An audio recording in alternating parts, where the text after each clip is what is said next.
Assalamualaikum warahmatullahi wabarakatuh. Halo pemirsa, kita berjumpa lagi. Bagaimana puasanya? Semoga kita tetap diberikan kesabaran dan keberkahan sampai di hari kemenangan ya pemirsa. Masih bersama saya Dinda Anissa Prahesti yang siap menemani Anda dengan beberapa berita dan info menarik seputar dunia kampus Universitas Mulia dalam satu minggu ini, dan kami masih menyiapkan materi terbaru dalam program Jejak Islam di Balikpapan yang kali ini akan mengupas sejarah Islam di Kota Samarinda seberang. Oleh karena itu, tetap di sini karena semua akan dirangkum secara ringkas, padat, dan jelas selama beberapa menit ke depan dalam acara Mulia on Weekend. Pemirsa, untuk sesi berita hari ini akan diawali dari kampus PSDKU Samarinda, di mana pihak PSDKU yang diwakili oleh Bapak Muhammad Yani Eskom MTI telah melakukan penandatanganan MOU kerjasama antara pihak Universitas Mulia PSDKU dengan pihak Kecamatan Samarinda Ulu.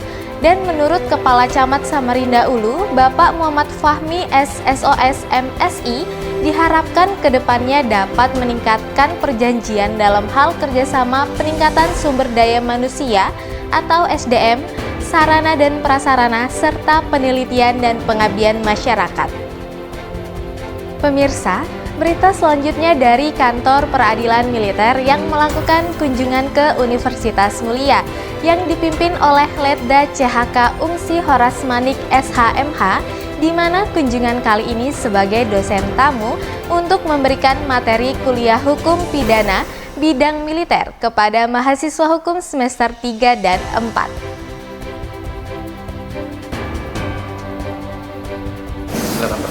Ya, tujuan kita memberikan materi ini adalah agar para lulusan dari mahasiswa Universitas Mulia ini mengerti dan memahami tentang peradilan militer, tentang tata cara peradilan militer, dan juga mereka paham betul bahwasanya pengadilan militer sudah di bawah naungan Mahkamah Agung, bukan disebut lagi namanya Mahkamah Militer. Selama ini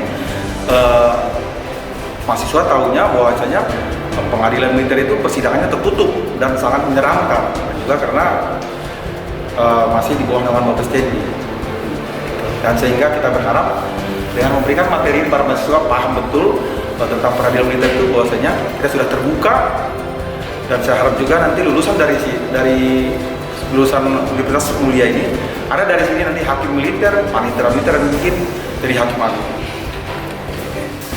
Baik pemirsa, berita selanjutnya adalah kunjungan Prodi PAUD ke Yayasan Cendekia Quran Rengganis guna ikut memeriahkan acara pesantren kilat yang diadakan di sana, di mana kunjungan kali ini pihak PG PAUD bersama beberapa mahasiswi mengisi acara pesantren kilat tersebut dengan membaca kisah-kisah Nabi dan murotal Quran kepada adik-adik siswa PAUD Rengganis.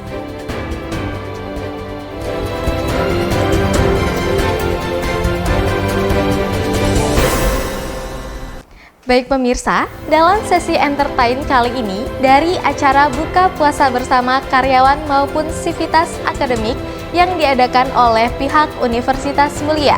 Acara yang berlangsung hari Rabu tanggal 28 April 2021 ini juga dihadiri oleh Bapak Dr. Haji Sartono MM yang sekaligus mengisi ceramah dalam acara tersebut.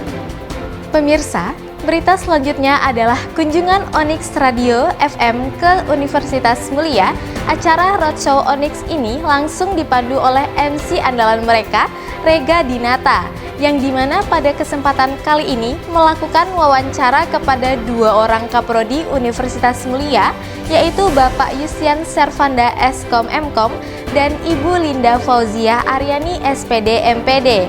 Dan tujuan untuk roadshow kali ini yaitu bertujuan untuk mempromosikan Universitas Mulia dalam gelaran PKKMB tahun 2021. Pemirsa, sebelum saya menutup acara Mulia on Weekend minggu ini, seperti minggu sebelumnya di Mulia on Weekend, mempunyai program baru untuk mengisi kegiatan selama bulan puasa ini dengan pengetahuan tentang sejarah Islam di Balikpapan. Dan edisi kali ini, reporter kami Salsabila Suwardi akan mengajak Anda untuk mengulik sejarah Islam di penjuru Kalimantan Timur. Dan kali ini kita akan mengunjungi Masjid Shirathol Mustaqim Samarinda Seberang. Saya Dinda Anissa Prahesti dan segenap kru yang bertugas dalam acara ini mengucapkan terima kasih sudah menonton Mulia on Weekend. Kita bertemu lagi di minggu depan dan selamat berpuasa. Wassalamualaikum warahmatullahi wabarakatuh.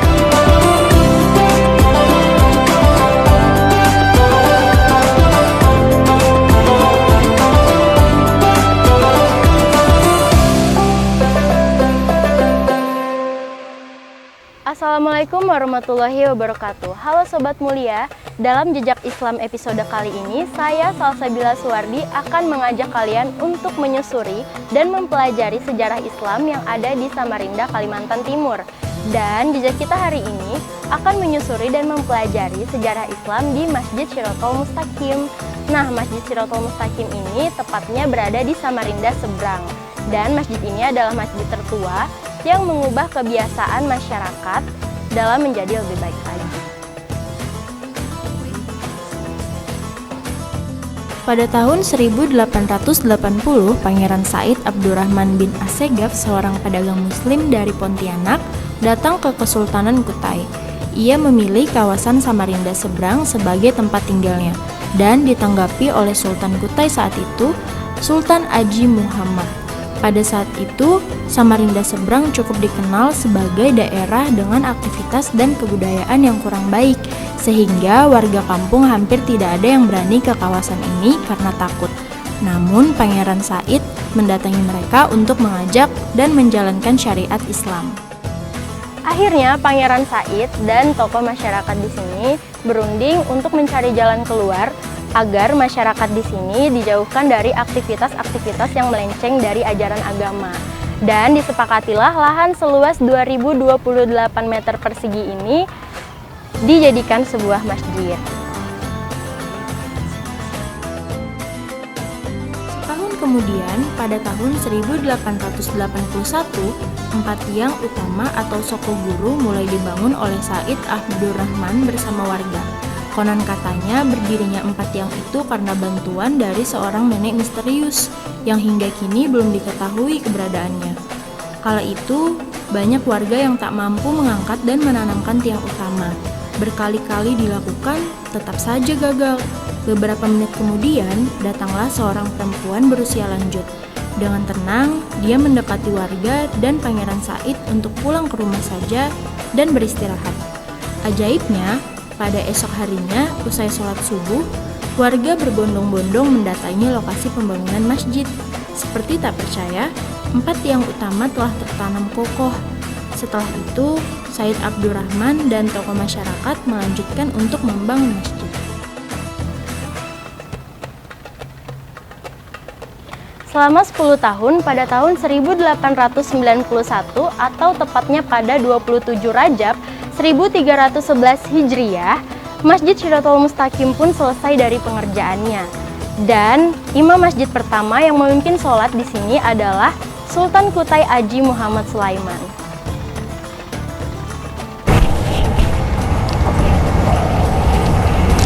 Peninggalan dari masjid seluas 13 x 15 meter persegi ini hanya menyisahkan bangunan aslinya saja. Atap menara masjid ini dari dulu hingga sekarang terbuat dari aluminium.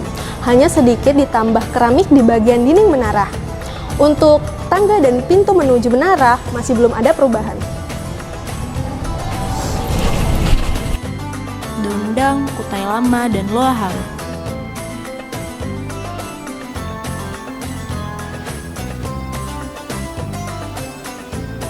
Hingga saat ini, arsitektur masjid yang selesai dibangun pada tahun 1891 ini tidak ada yang berubah, kendati ada perawatan yang dilakukan. Bahkan, masjid bersejarah kedua di Indonesia ini menjadi lokasi yang sakral bagi warga setempat. Masjid ini memiliki luas bangunan sekitar 625 meter persegi dan teras sepanjang 16 meter. Mulanya di lokasi ini dipilih karena diketahui sebagai tempat perjudian dan tempat penyembahan berhala. Karena itu, maka ketiga tokoh tersebut membangunnya agar dapat menghentikan kegiatan itu. Buktinya, setelah terbangun Masjid Shirathol Mustaqim, aktivitas dan kebiasaan buruk pun menghilang.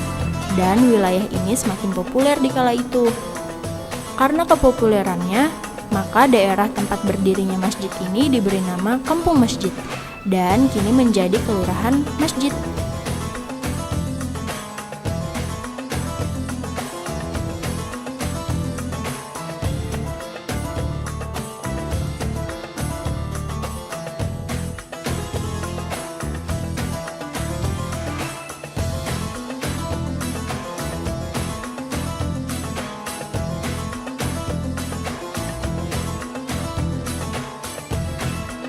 Pergantian nama ini disematkan oleh Pangeran Said agar masjid ini selaras dengan ayat Al-Quran, yaitu Surah Al-An'am ayat 153.